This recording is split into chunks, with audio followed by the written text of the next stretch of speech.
everyone, my name is Ava Langsley and I am currently an English teacher at Carlingford High School, and my focus today will be root word breakdowns, which allow students to intrinsically understand the meaning of complex terms.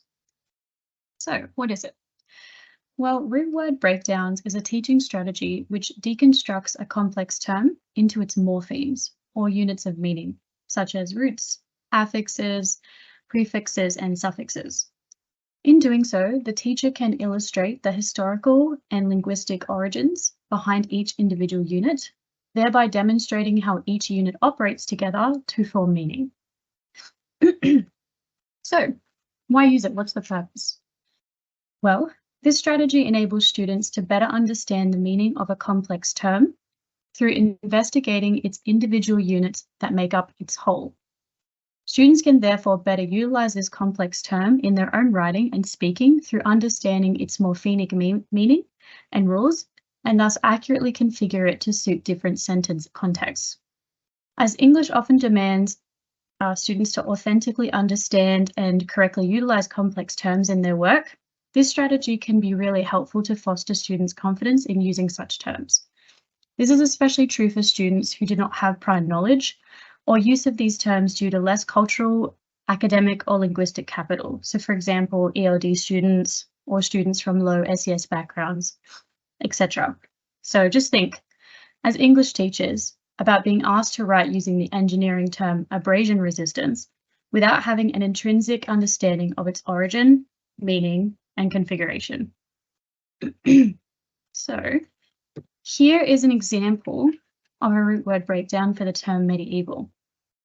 I use this for a context lesson for my Year 10 students before diving into our Shakespearean study on Macbeth.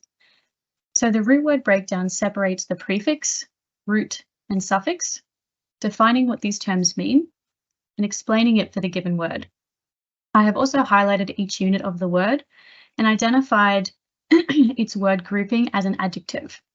In doing so, the students understand it is used to describe something that relates to the Middle Ages of Europe.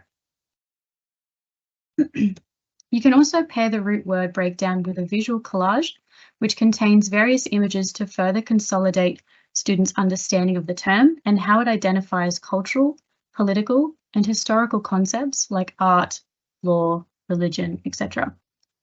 This additional strategy of visual aids can be really helpful for students who might have pre-existing learning needs, such as being ELD students, or if they're just simply visual learners. For further learning, teachers can then instruct students to utilize the term in a variety of sentence contexts to further consolidate their understanding. Similarly, post-colonialism is broken up to demonstrate meaning-making mechanics of the English language. In doing so, students can adopt a more intrinsic understanding of concepts relevant to their area of study. I had used this for my Year 11 Standard English class to ascertain students' understanding of our core concept, post-colonialism, which was relevant to our study of contemporary Indigenous Australian poetry. As you can see, I broke up each unit and identified its origin to demonstrate how such units work together to create meaning. In turn, this strategy can help avoid students simply peppering complex terms throughout their writing or speaking, which they don't authentically understand, a problem we as English teachers see too often, especially in senior level essays. Similarly, the breakdown can be accompanied by a visual collage to spark discussion on what post-colonialism looks like in the modern world, such as the occupation and pollution of sacred land, the continued political oppression, the codification of Black suffering, stealing and capitalising off Indigenous art, the aestheticisation of Indigenous culture, and white pseudo-spirituality.